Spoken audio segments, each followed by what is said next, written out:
Unperson.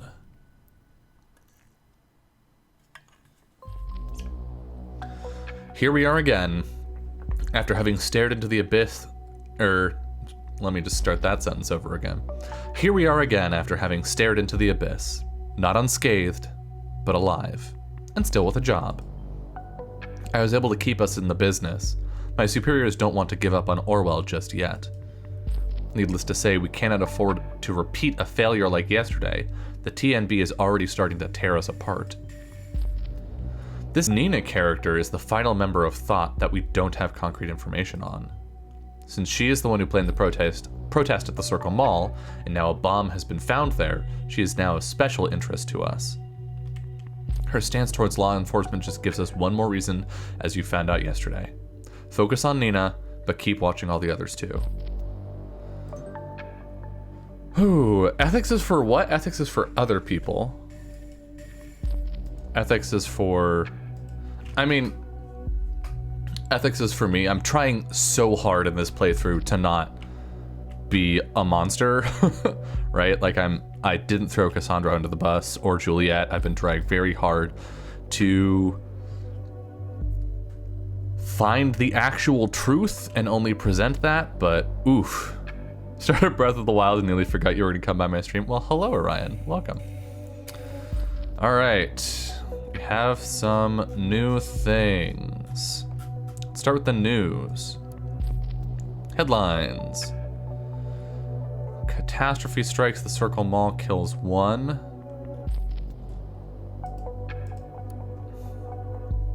Third terrorist strike in Bonton targets the Circle Mall despite investigative efforts. 1 person killed by the explosion, 3 others hospitalized. Delacroix refuses to give a statement.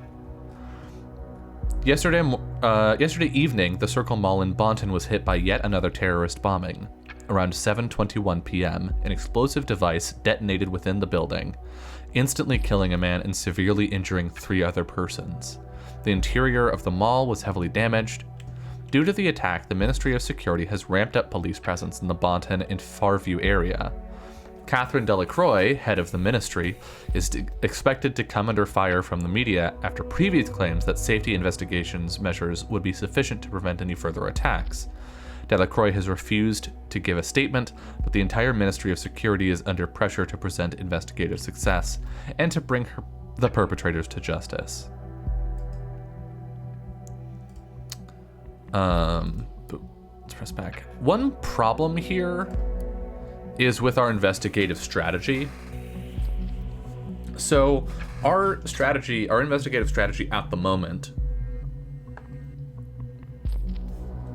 is solely people focused, right?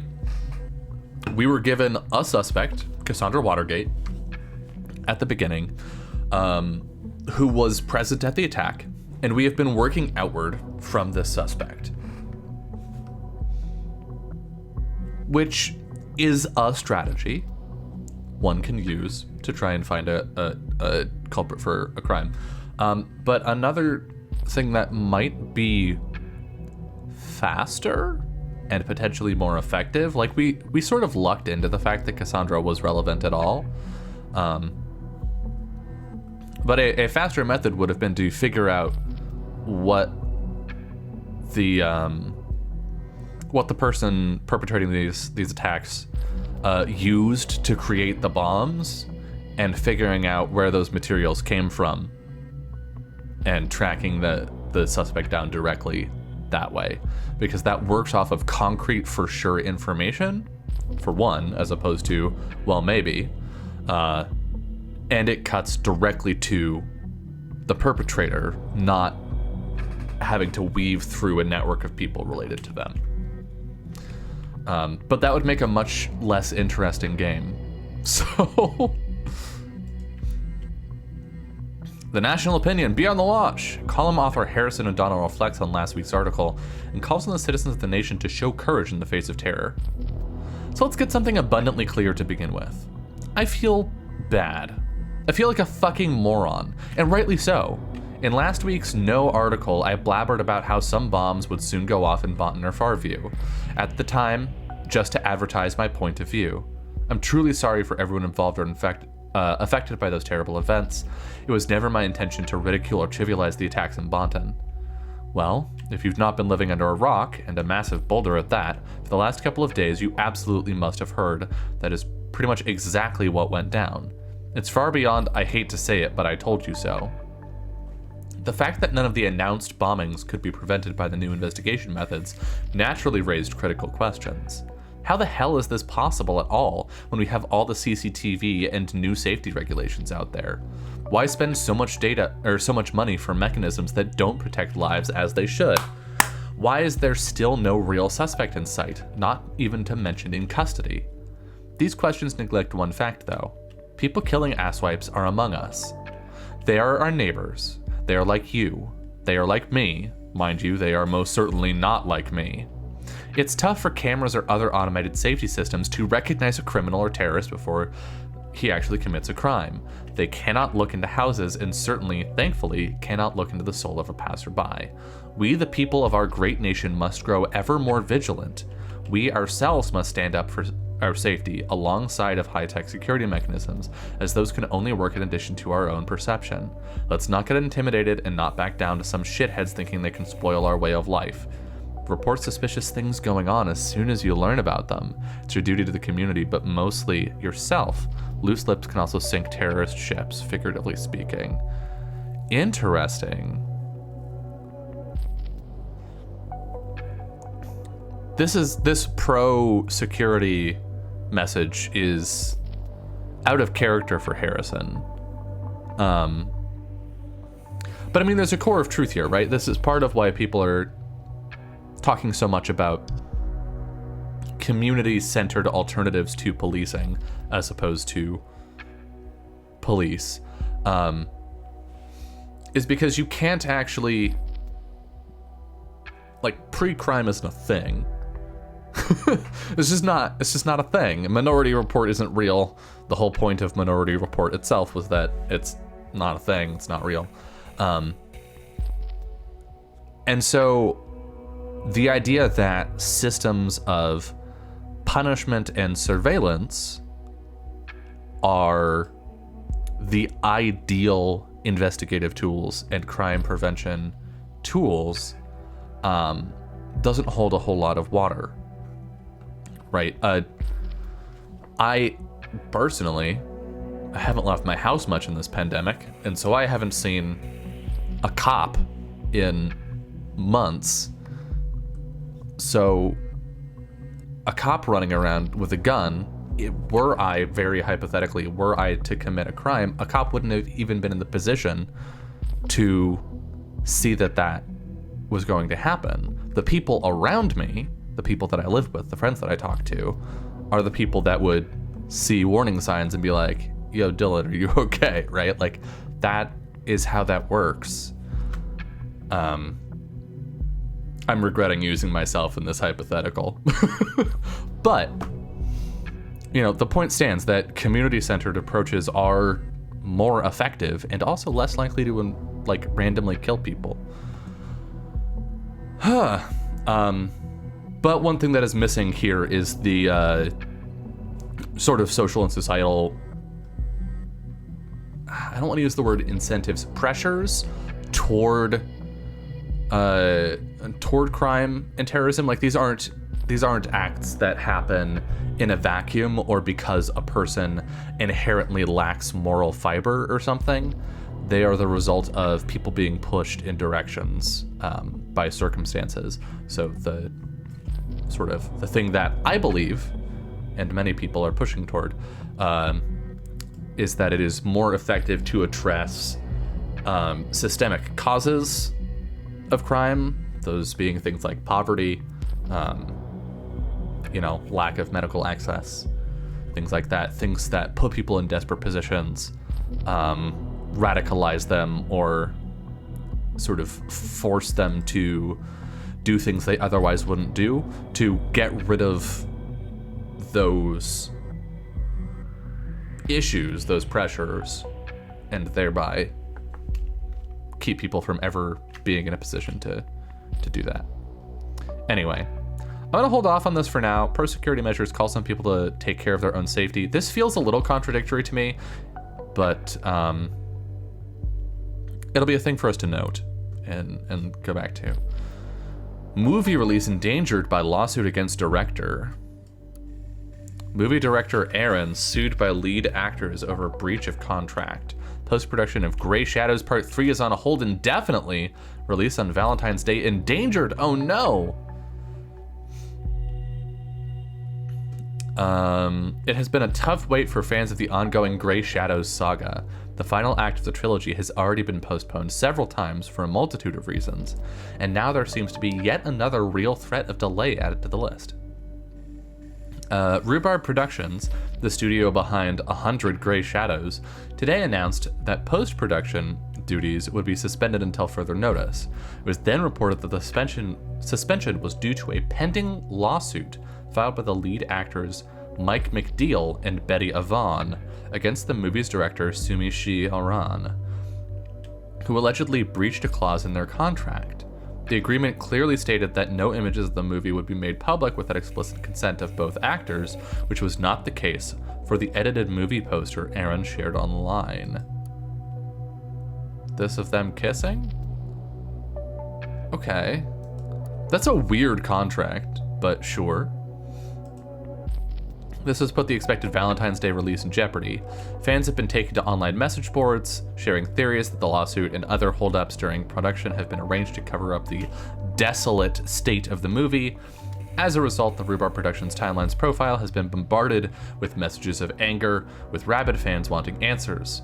In the meantime, there is also news that is sure to soothe the fans' spirit. McDeal and Avon have announced on both their websites that they have resolved their issues and are a happy couple once more. Interesting. What has changed here? New pages? No. Yes. I think we already read this one. Yeah.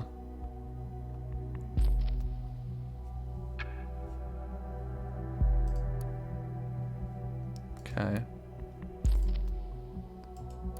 Oh, there's a change on metamorphosis. Is there a comment here?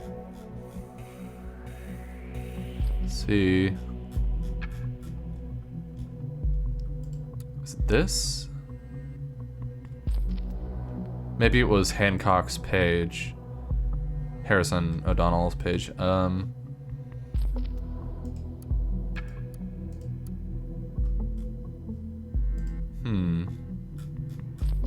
Interesting. What does the symbol mean again?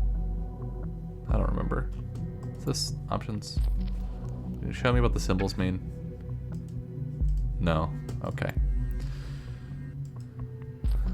Oh, this is the... There's a thing. There's a piece of data that we have left unchecked. All right, listener. Subject, heart. From unknown person to Harrison O'Donnell. Hey, forgot to charge my phone last night, and yeah, so I have to do this old-fashioned way.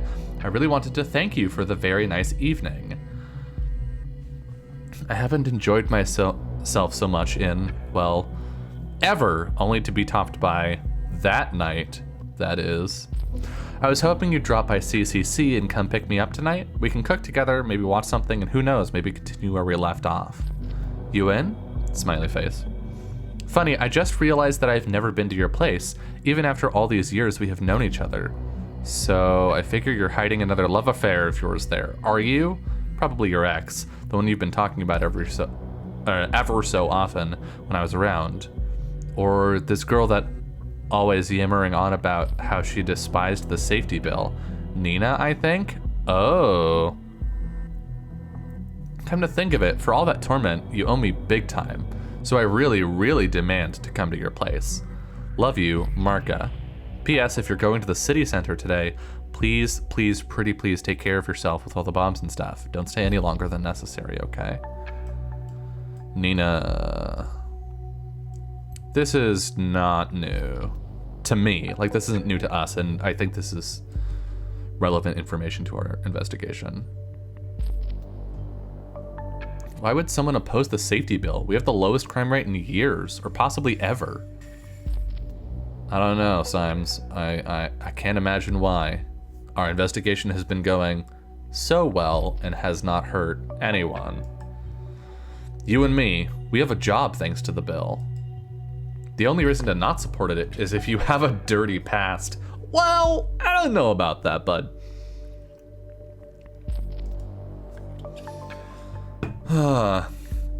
With the situation as heated as it is, this sounds like someone we should have a very close look at. Need a full examination. First, a concrete background. Who is she? Second, what motivates her? What does she want? And finally, where was she around the time of the bombings? Oh, we get a post from Nina. Okay. War on indifference. The indifference toward their own rights is a worse enemy than the government itself when we are to overcome privacy, destroying surveillance laws. We are in a state of war against our own government. The declaration of war is the safety bill, the only gain of which is reinforcing the chokehold the party has on us. With this bill, they are screwing every single citizen of this country. Yet most people are ignorant to this. Most people simply don't care about their rights being wrestled from them. Why bother when I have nothing to hide is their default excuse. They feel safe in their cozy houses while the government slowly puts the muzzle to their forehead, ready to pull the trigger any second. With our move on the crowded Circle Mall in Bonton yesterday, the first shots have been fired towards the lurking indifference among the populace. But they were merely warning shots, a friendly reminder that it's about time to take sides in this conflict. We cannot tolerate indifference. We will not accept it. If you are not with us on this, you're against us. Frankly, I was in shock when I heard of the events in the mall. How you in particular incited the crowd to directly threaten the visitors.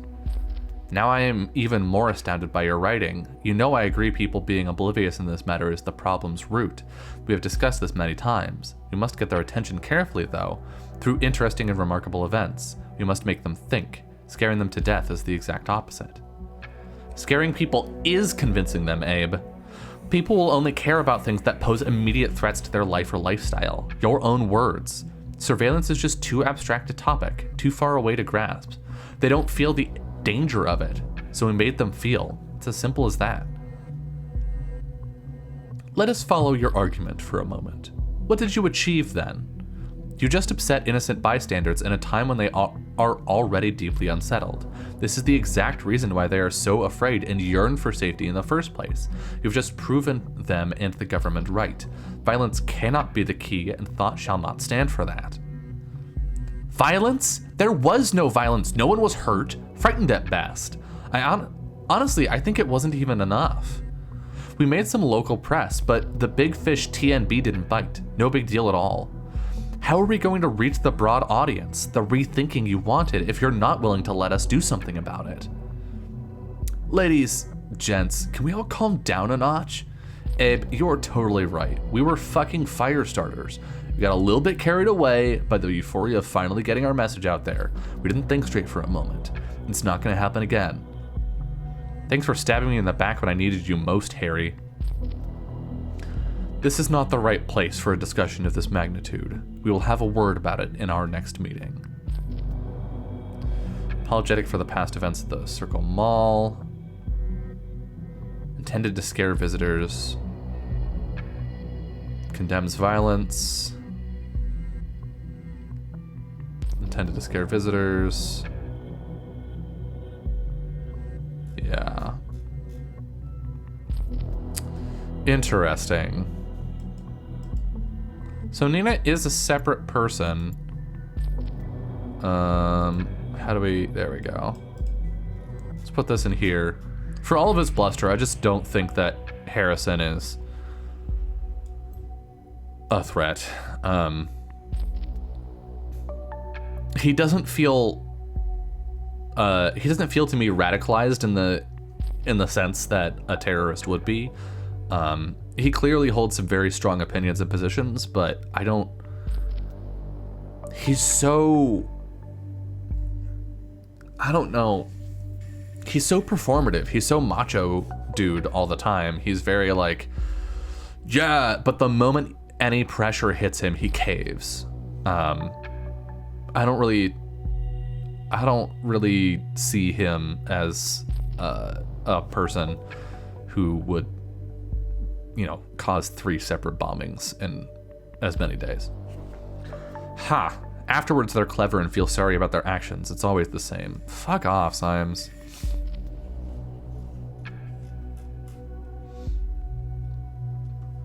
Let's do this for Nina. And I'm holding off on this little bit that Goldfels condemns violence for now, until we can verify that Nina is a real person that is not Goldfels. Because I have a sneaking suspicion. I have an inkling. I'm entertaining the possibility, I should say. I am entertaining the possibility that Nina is an alter ego created by Goldfels to essentially disguise his more radical opinions as someone else. I'm entertaining the possibility. Not saying that's definitely what's happened, but scaring people to get attention to one's message. Really? This is what thought is about? Doesn't really seem like it. Oh, God. I have some complicated feelings about this. This game just makes me talk about protest a lot. Obviously. So this is really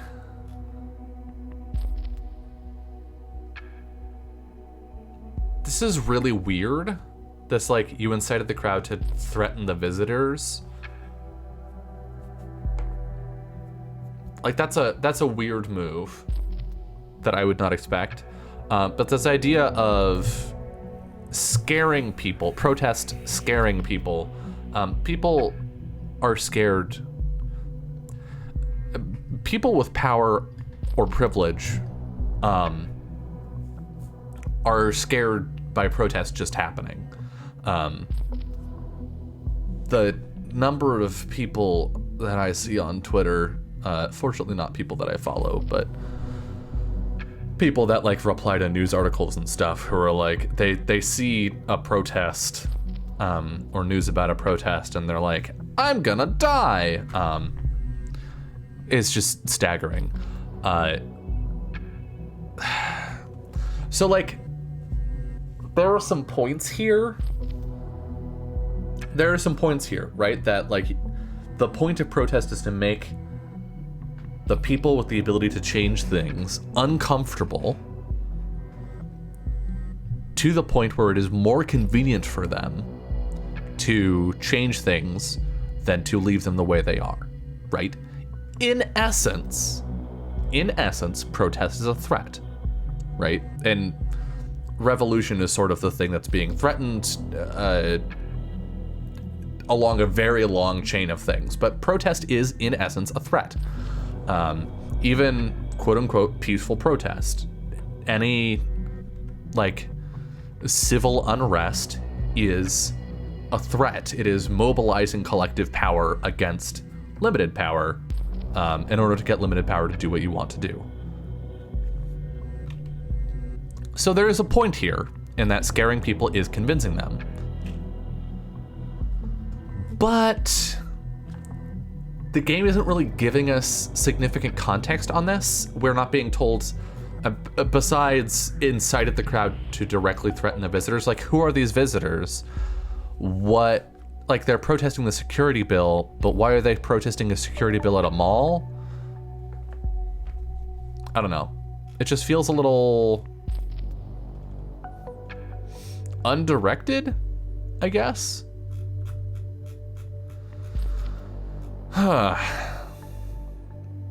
Yeah, there's just certain things in translating the premise of the game into an actual game that are feeling odd, like this. The protest strategy here doesn't make sense. In terms of the bombings, like as terrorist attacks, they make sense, right? Because whoever the bomber is clearly scope of audience, maybe, I guess.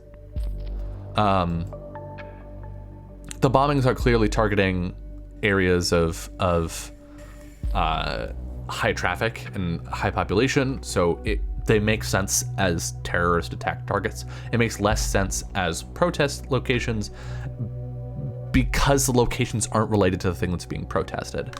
And that just isn't super common in my experience. Scope of audience, maybe, perhaps, rather the attention of the audience, like if you're right there, it's harder for them to dismiss or ignore. I could see that. I mean, is there a version of a anti-surveillance protest at a mall that I could understand? Yeah, absolutely. If you put together a protest that, like, was protesting the mall itself, cooperating with or lobbying for this legislation, if your point in being there was, as it seems Nina wants to sort of raise awareness for this issue, or wanted, I should say, back in 2015, so 2 years ago. There is something about like doing protests just to get people to understand that the thing is there, and then it's directed at populace and not at people that had structures of power. But sort of an effective way to do that is to contextualize it for the people that you're protesting at, right? Like if you have people going into a mall and you're protesting and stuff, you should contextualize it to them. You should be trying to pull them into your protest, essentially. And now that can be such a thing as being highly inconvenient, right? People talk about roadway closures, right? Like marches on highways and in roads as a form of protest, and how that significantly inconveniences people that aren't necessarily the people in power. And that is an example of, bringing attention to your topic, is you're putting yourself in a place to be like, hey, this shit is bad. This shit is bad. You are capable of ignoring it, and we are making it so that you cannot ignore the fact that this shit is bad.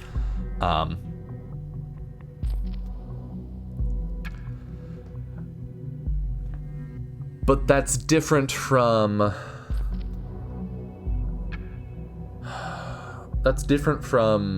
going to the side of a highway and throwing rocks at cars, which is not a thing that people do, right? Right-wing folks on the internet will say that this shit happens and then provide no sources to it, but it's just not a thing that, at least in any organized level, protest movements do. And that feels sort of like what Goldfels is insinuating Nina did. I don't know. Also, hi Kit, I saw your message and I read it, and I've been so deep in this hot take that you're calling out that I did not say hello. Hello, hi, welcome. Oh boy. Okay, so we are still holding on to this, but we got something new here? Really? Did we? Is it the fact that we can click on her account here? Ooh. We have a contact number. Nice. That's really good. Okay, let's go to the listener.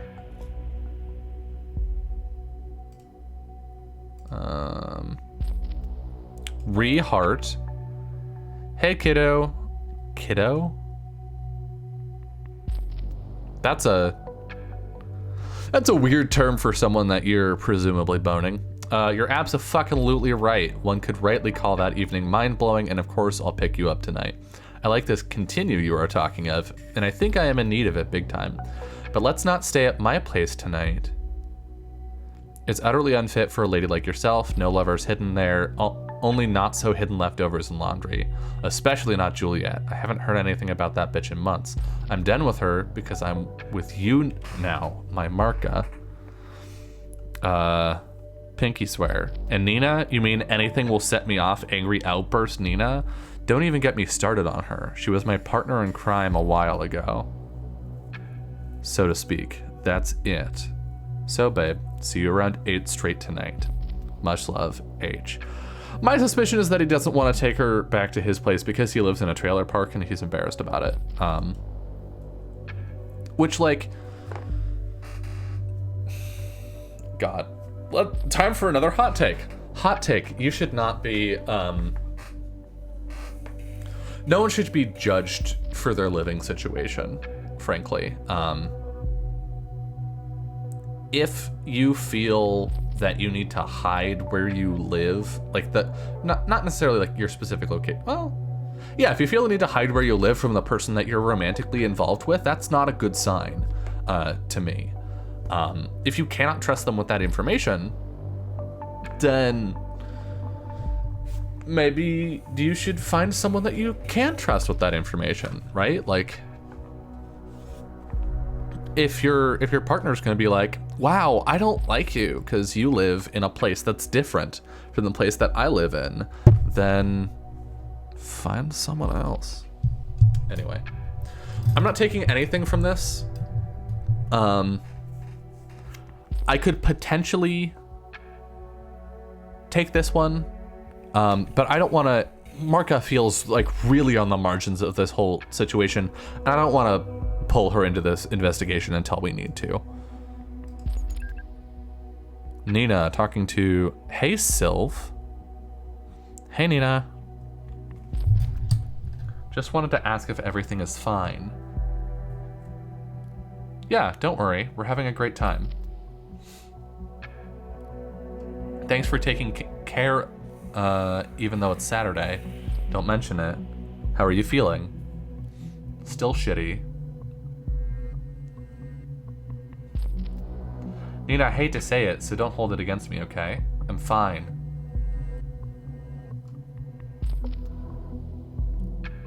No, you're not. You're worrying me. You always look so sad. Nothing to worry about. Anything new on the love front? No.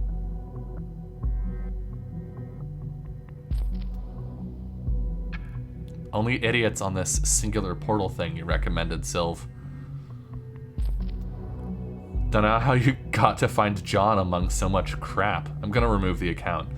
Yeah, it's 99% fools, but just keep it tight. Someone will come to the rescue.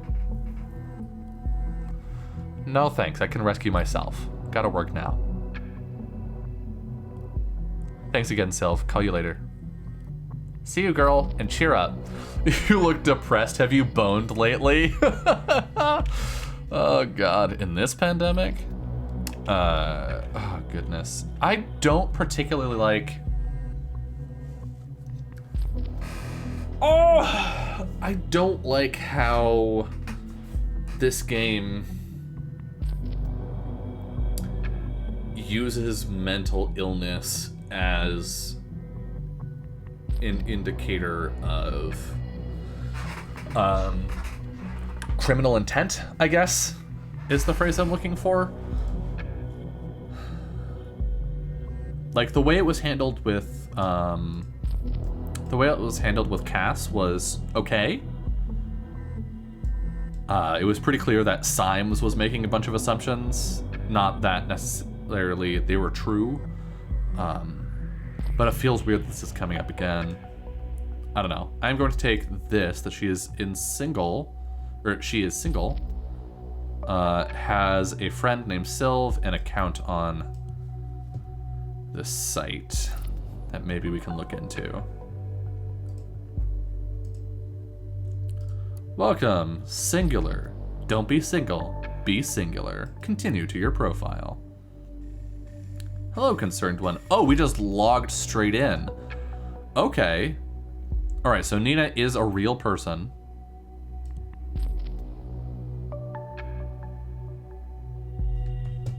Which actually, I'm gonna go back here and here, and we're gonna bring this Goldfell's info in. So I feel pretty confident based on that conversation that unless Goldfell's is a fake person that doesn't exist, which I think he has some awards and accolades and stuff. Yeah, it was a lecturer at Stelligan University. They're separate people.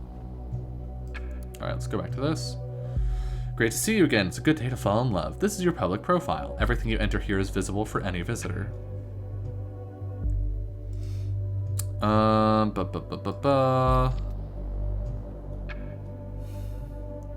sexuality is not relevant. We will bring in the birth date. We'll bring in the address. Alert while I go get dinner. Happy snooping. Happy dinnering to you, and thanks for coming by. Height. Biometric information will be relevant since we're trying to find this person on surveillance. Body type. I don't like this, but sure.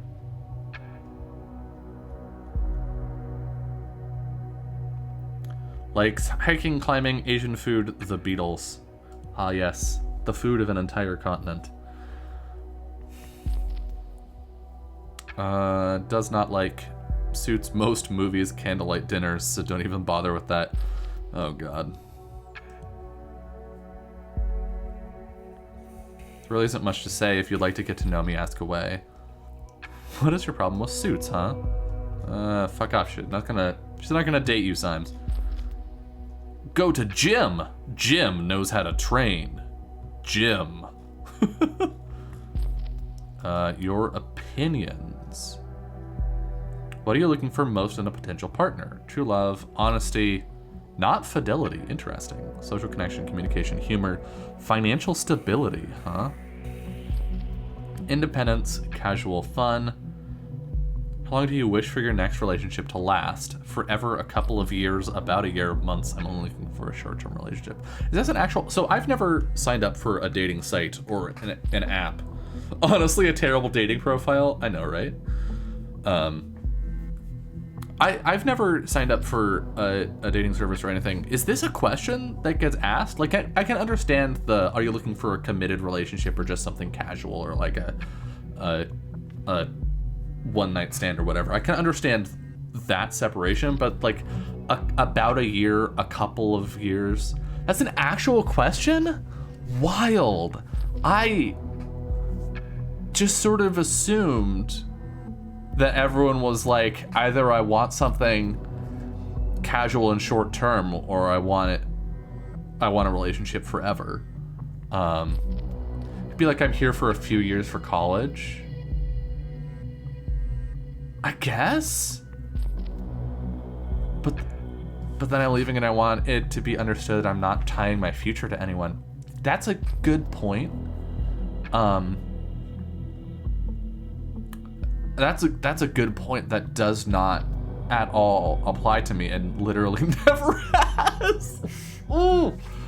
Every single relationship I've ever been in, which is not a huge number, I know, surprising. But every single relationship I've been in, I went into being like, all right, I'm ready for this one to last forever if it happens to do so. I don't know. And yeah, I mean, things come up, you know, life throws shit at you and sometimes you have to break up or people change or you discover that you're not as into the person as you thought you were or they're not as into you as they thought they were. You know, stuff happens, but I just sort of assumed that either people were just kind of doing a thing for a minute or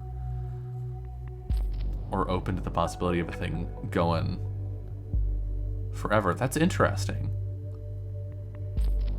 That's just a new perspective to me. Would you consider allowing your partner seeing other people? Yes. Cool. Would you consider dating someone who does not want or dislikes children? No. Interesting. Nina has such a... People are wild and I hate them. Oh no. People are okay sometimes. Certain people are great. Would you consider dating someone who does not want or dislike children. Nina has such a casual blow-off, like, I don't care kind of attitude. And again, she said a couple of years, not forever.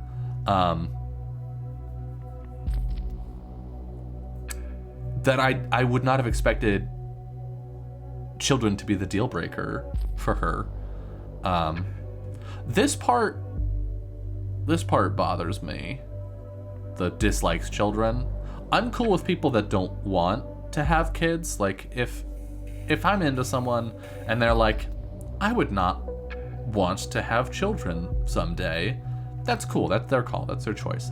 But like disliking children, the people who are like, babies are a mistake and children suck and they're just tiny monsters. I don't understand those people, because every single 100% of the people on this planet were kids once. All of us were kids at one time. Like, you can't, they're just people at a different stage in their life. Like, that's just, I mean, I guess if you dislike people, then at least you're consistent about it. If you're like, I don't like humans, then sure, I guess. But if you're specifically kids are like, no, you were a child. You're shitting on yourself is all you're doing. I don't know. It belies a certain lack of empathy to me. Guiltily remembers cloning Vat. I don't know, Rock. Maybe 99% of people. What places would you like to go on vacation? The seaside, the mountains. How interested in politics are you? Quite a bit. This is not news, but sure, we can pull that in. Ooh, cat or a dog person? Dog? In the end, it all comes down to the degree of interest and the ideology. If you turn a left-handed glove inside out, it fits the left hand, the right hand. What is this question? Hold on. Yeah, it fits the right hand. That is a weird question. Your conversations. To start a new conversation, visit the profile of your match. You may close a conversation whenever you feel like it. Your match will then be unable to message you unless you open it again. Conversation was started by Pretender 80. 34% match. That is not much. Hiya there, just saw your UR profile. You seem quite nice, so I wondered, do you have any more pictures? If so, let me know. Looking forward to hearing from you. Just closed. Yeah, that's fair. Super Randy.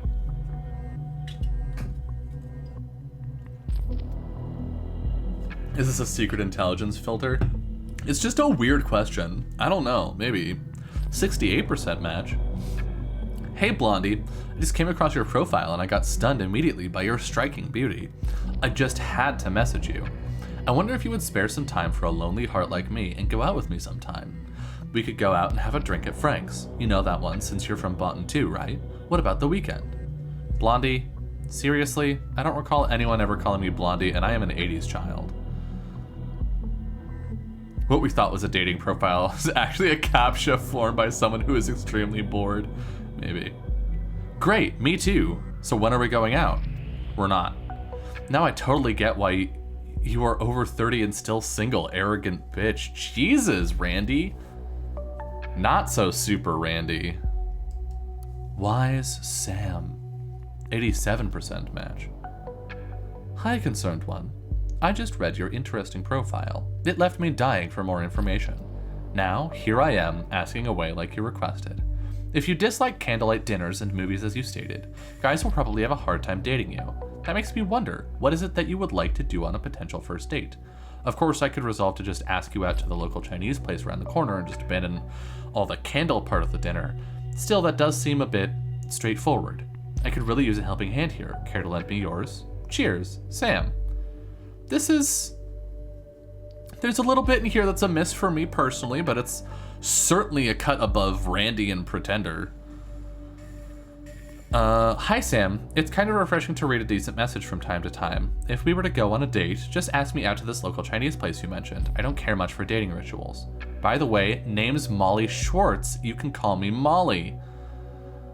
Oh boy. We have a name.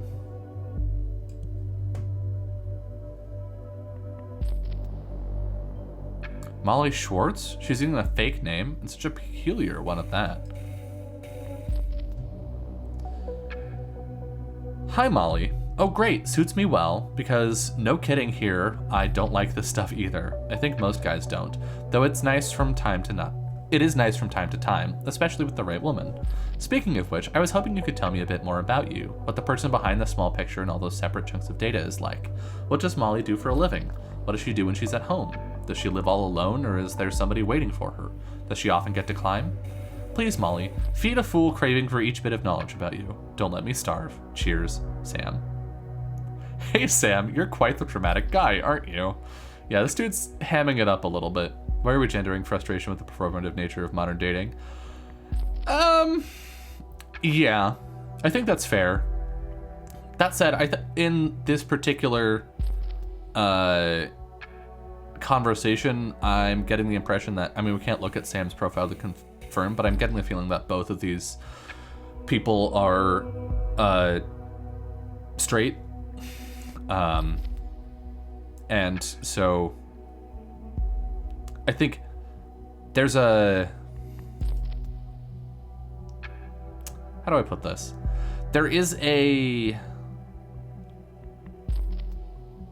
heteronormative expectation to operate a particular way, and what I'm hearing here is a frustration with that.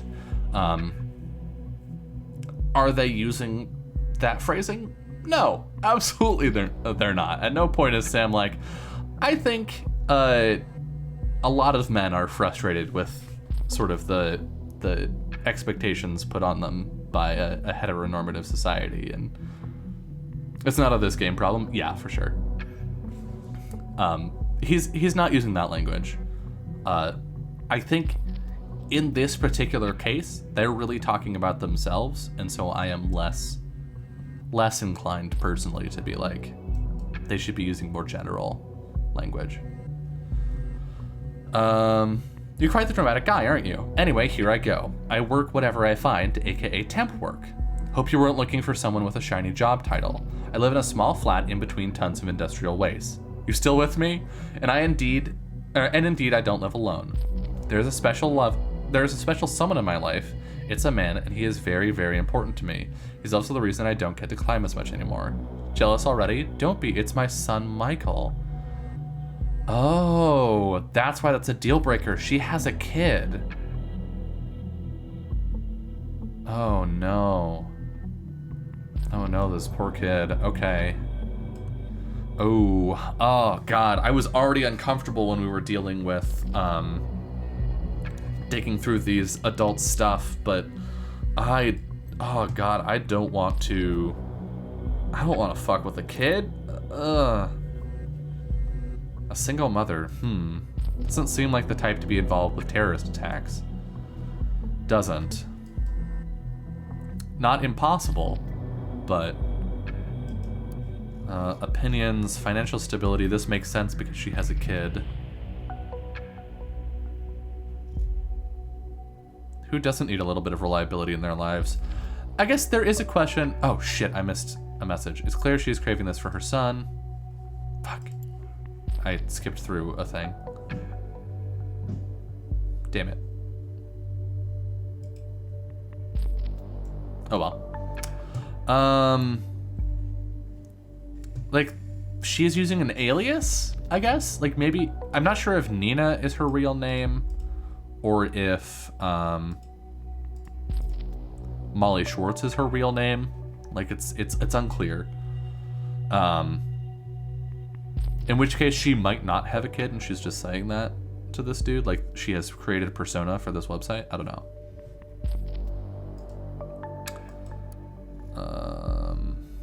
We are going to disable this. Her sexuality is not relevant to our investigation. Looking for a job? Looking for temporary staff? In both cases, you've come to the right place.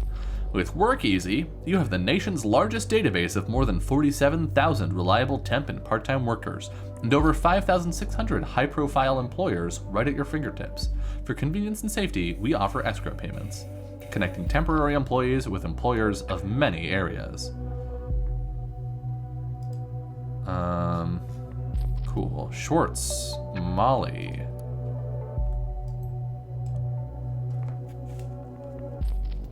Interesting.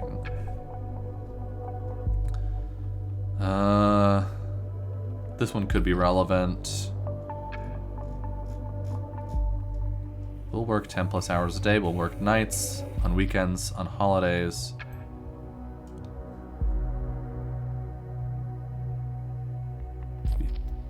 Look at us working on the weekend. I get it. It's different, of course, when you are a single mother. That must be tough. That's a surprising amount of empathy for Symes. We have an email address to check in on and an address. We're going to come back to this. Oh, there's a conflict with an unknown data chunk. We'll get to that.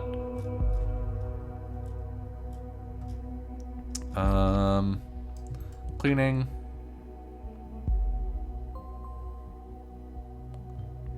Just as the Prime Minister leaves, the weather is getting even shittier. Interesting. Oh, this is all of the jobs. Okay. Headlines. Blaine cancels meeting for surprise visit in Triflith. Prime Minister cancels crisis meeting and instead visits Parge's capital. Plans to lead renewal of stalled negotiations between Cassart and opposition. On Saturday morning, Prime Minister Blaine made a surprise shift to priorities, originally scheduled for a crisis meeting with Secretary of Security Catherine Delacroix in regards to the recent Bont and terror assaults. The Prime Minister instead made plans to mediate in the more than troubled negotiations with President Cassart and the opposition.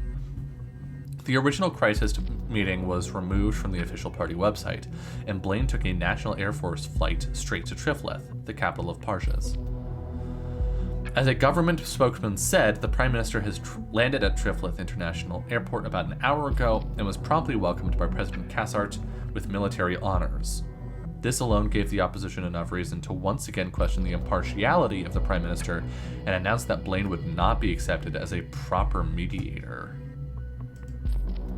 Huh. What am I missing here? Is it just this? Yeah. This says that there's a change in here.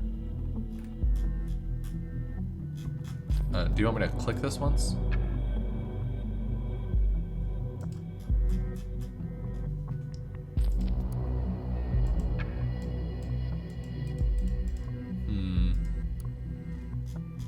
Interesting. We'll leave that for now. Let's see. Examination results. Dear Miss Maternova, I'm writing on behalf of Dr. White.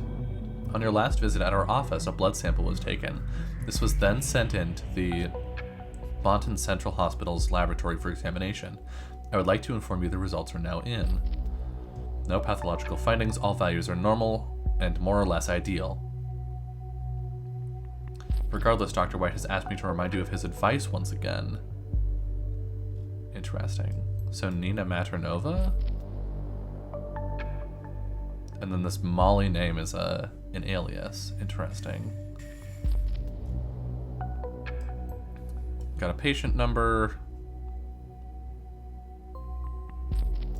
She'll bring us something in here.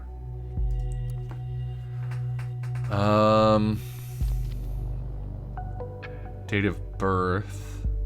Didn't we already have this? Was this not on her profile here? It was not. I must be thinking of someone else. Okay.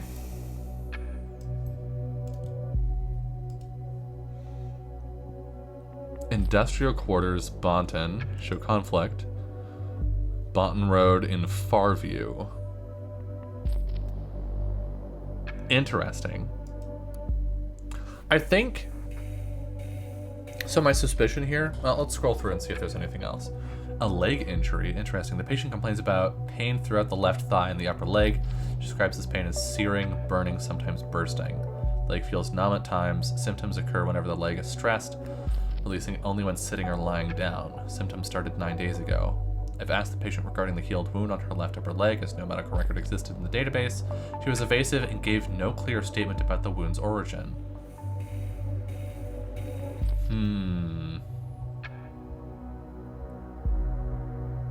X-ray revealed a formal deep wound in dorsal left upper leg.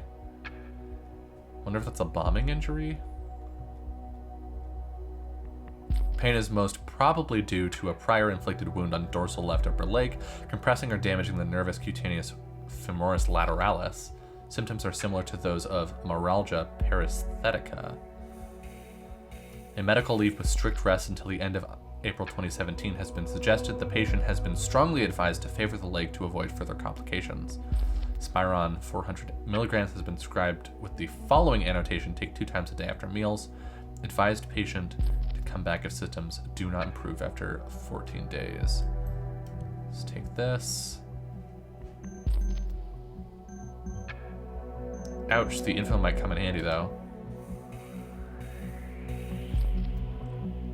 Conflict with something we don't know yet. Okay. So this says industrial quarters, whereas I think Farview is kind of a nicer neighborhood, if I'm remembering correctly. So my suspicion here is that she has a work, like a P.O. box or something.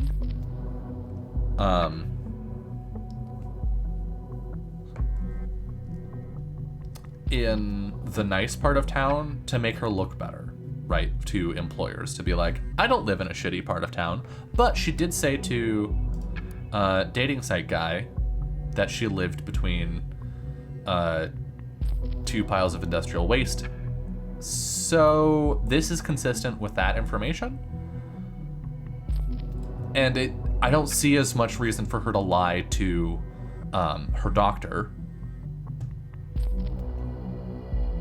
Well, it's possible if this is a wound resulting from criminal activity, right? And that's why she's hiding it, that she didn't want to give the hospital her actual information. But I don't know, it just seems, I'm going with this one. It seems more consistent with other things she said. Perfect, an address is always helpful. What do we have here? We have this, which we cannot examine yet. We have... Is there something here? This is still showing a...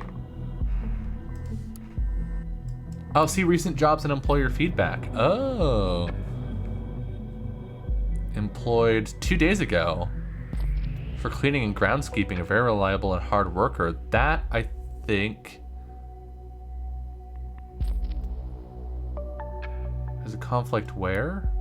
Medical leave. Yeah, medical leave was suggested, but that doesn't mean she took it. And the email sort of implied that she didn't.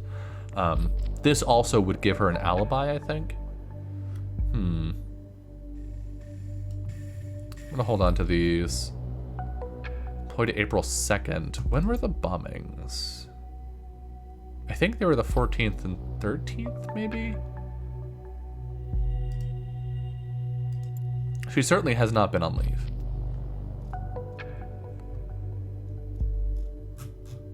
We'll come back to that. Juliet, phone call with someone unknown.